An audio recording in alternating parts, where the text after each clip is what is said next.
Welcome to Training Unleashed, the show that will help you design and deliver training that's off the chain and will make a difference. Now, here's your host, Cordell Riley.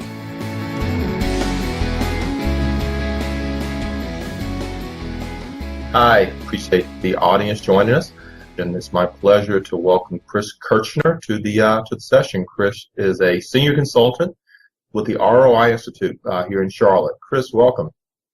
Hi, Cordell. Thank you. Excited to be here. Glad to have you, my friend. Glad to have you. So, Chris, why don't you tell the group a little bit about yourself and your company, just so they get a better perspective of you and the organization?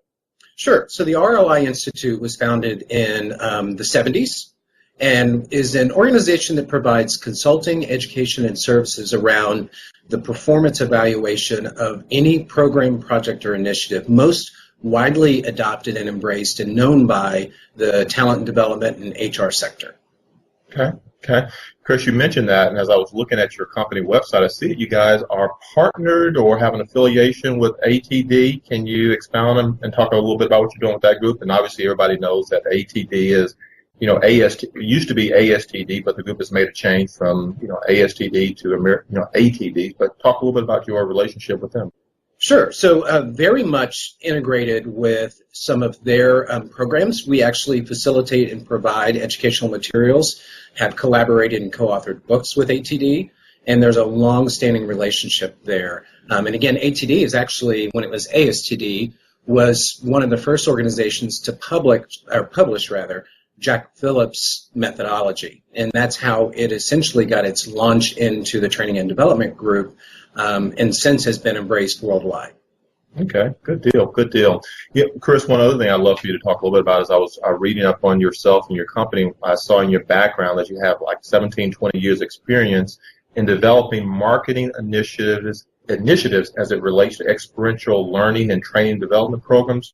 What's that about? Can you expound upon that some?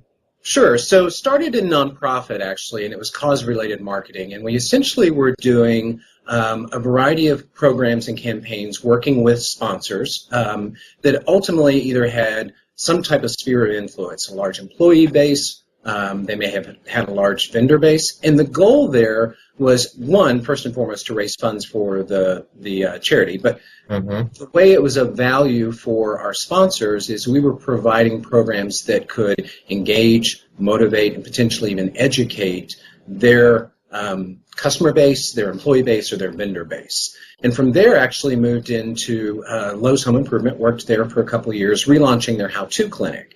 So that was a point-of-sale program, again, educating their customer base and building the skills and the capabilities to do home improvement projects. And so it was kind of an interesting take on marketing, focused on education, and then ultimately driving sales of product and enabling their customers to initiate various projects. And then before coming to the ROI Institute, I was in a technology B2B organization. And similar there, aligned with the marketing organization, but we were selling large infrastructure, enterprise class technology solutions. The majority of our audience has spent a lot of time focused on building great training, stuff that's instructionally sound, that's going to really move the needles, objectives, and all of that, but maybe not so much time focused on the marketing aspect, getting the word out, getting people excited about it. Do you have any take or perspective on that aspect of it? Yeah, so for those that are familiar with the ROI methodology, we have the 5-level framework that was built on and expanded upon what Don Kirkpatrick did back in the 50s. And it's that theory of behavior change.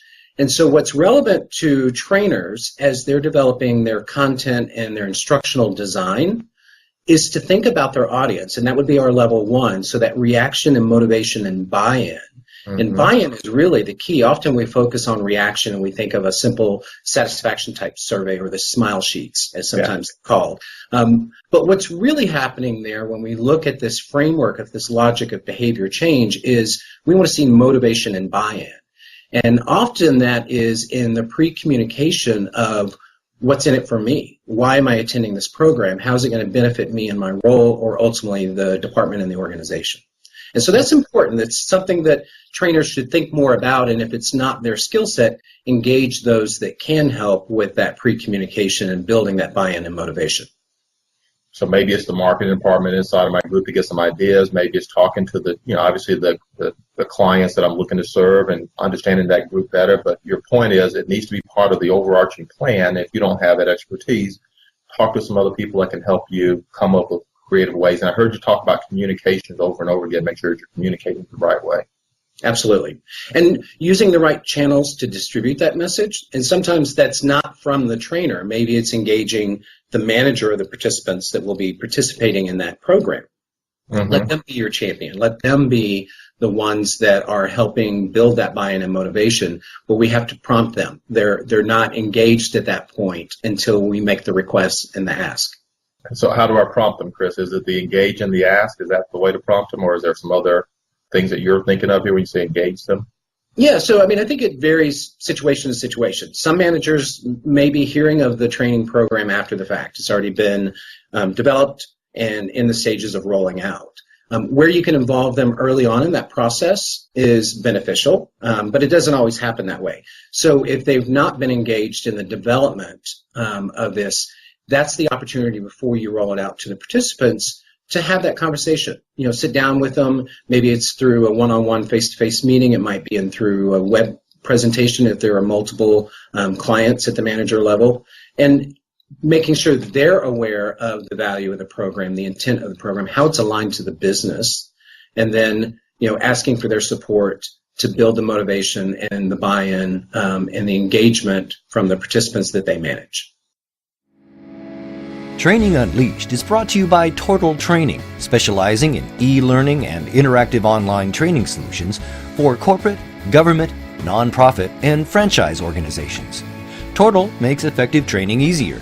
Just go to tortal.net to gain access to real-world tools that can make a difference. That's tortal.net, Tortal, tortal.net. So, Chris, you've been around training for quite some time. You kind of went through your background there. So what are some of the biggest changes you've seen in the training and development landscape over the last 15, 20 years or so? Great question. And of course, it's where we work. But what I'm seeing and what is consistent in the various publications for this industry, what we're seeing in different conferences, and just feedback from those clients that we work with is accountability. And so it's about moving from the simple satisfaction surveys to really understanding how are our programs driving value, driving impact, and contributing back to the organization. And I think that's the challenge for many training professionals now, is to get their head around, how do I credibly evaluate that? And then more importantly, we teach that evaluation has no value unless you're using those findings to drive change, which is typically in the form of improvements. So you might be eliminating inefficiencies in a program or inefficient programs and or building on the successes that are there. But you don't know where to start unless you've done some formal evaluation.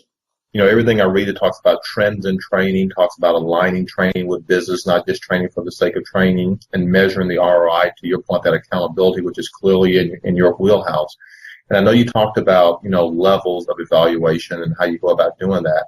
Chris, talk some about that process and how does a group go about measuring accountability, measuring the return on investment. So how does a group go about doing that?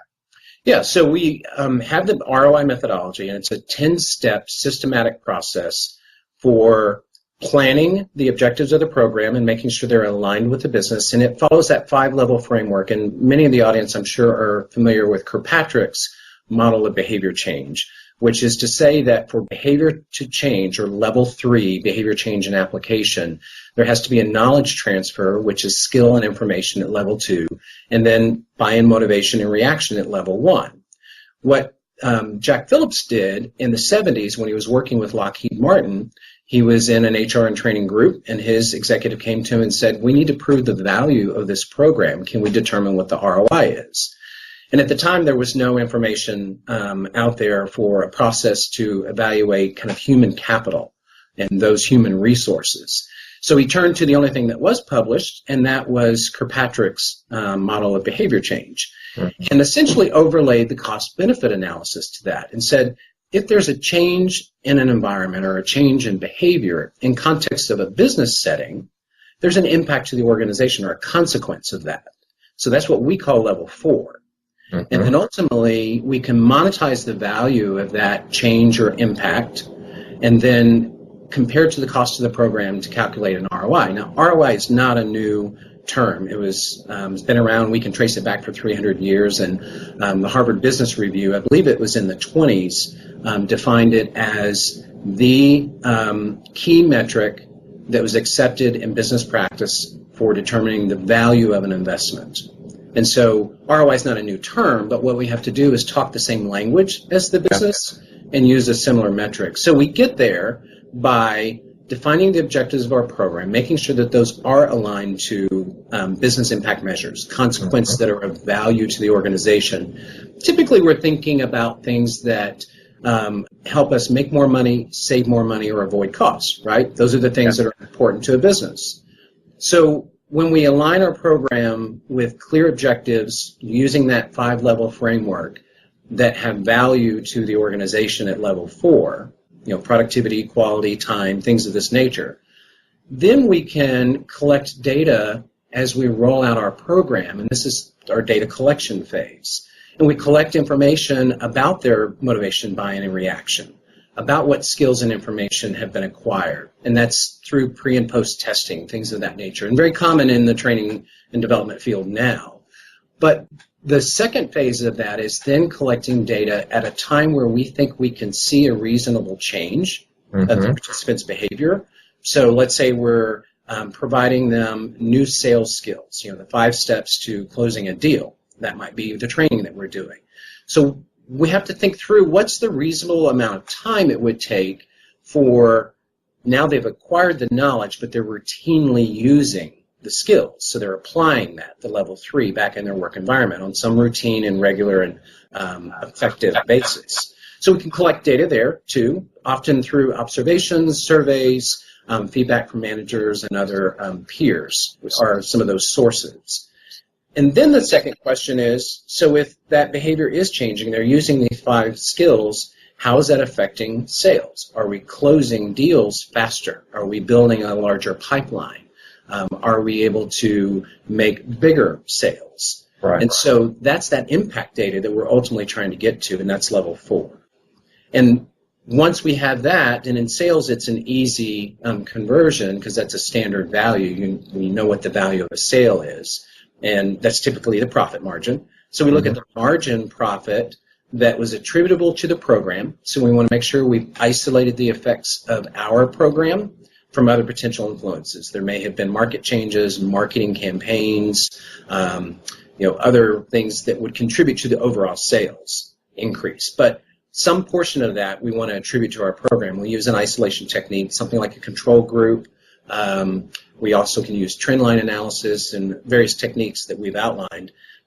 We now know, so 60% of that $1 million in margin is attributable to our program and our training. We compare that to the cost, and we can easily calculate the ROI.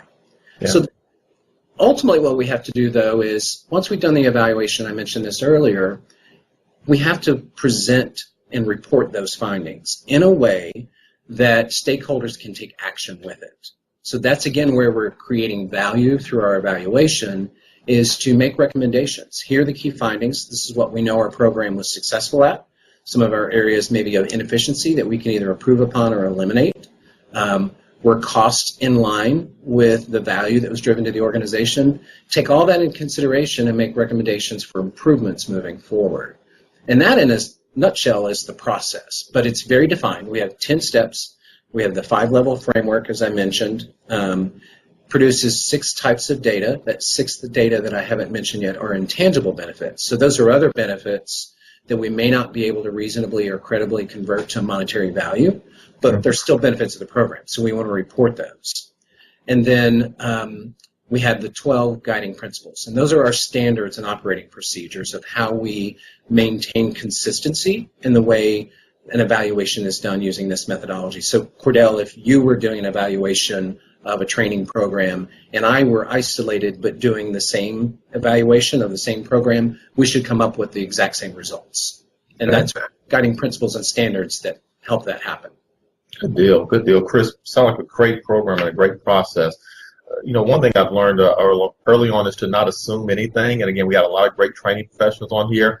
But I want to just take you back for 1 second, if you wouldn't mind, just going back a little bit. You talked about Kirkpatrick, and most people probably know Kirkpatrick, but most people probably heard 4 steps to evaluations from Kirkpatrick. You've mentioned 5. So can you just kind of quickly go through steps 1 through 4, 5, just so people kind of get that framework here? Sure. So if you think of this kind of building vertically, on level 1, or the base level, that's our reaction, satisfaction, motivation, and buy-in. It's also sometimes referred to as intent. So it's that motivation. We intend to use the material or information that we will be learning. Mm-hmm. So level 1, reaction, satisfaction, buy-in, motivation. Level 2 is all about skills and knowledge. And this is where our training and development field really plays heavily in the instructional design, content development. So we want to make sure that we are also evaluating how effective were the materials, the facilitator, and a variety of other things that go into that knowledge transfer. So that's level 2. Mm-hmm. Level 3 is then the application and behavior change. So what are the participants being asked to do as a result of this program, project, or initiative? So it's the behavior that we expect to see as a result of their participation. Level 4 then is what's the consequence or the impact of that behavior change, typically in terms of business metrics. So we're looking for improved quality, reduced time, more output, more widgets, more sales, whatever it may be. But what are the business metrics and the consequences of the behavior change from the participants based on the knowledge that they had and their motivation to do so? Mm-hmm. And then ultimately, we calculate the value of that level 4 impact compared to the cost, and that's what we call level 5 ROI. We're so glad you're listening to this episode of Training Unleashed, brought to you by Tortal Training.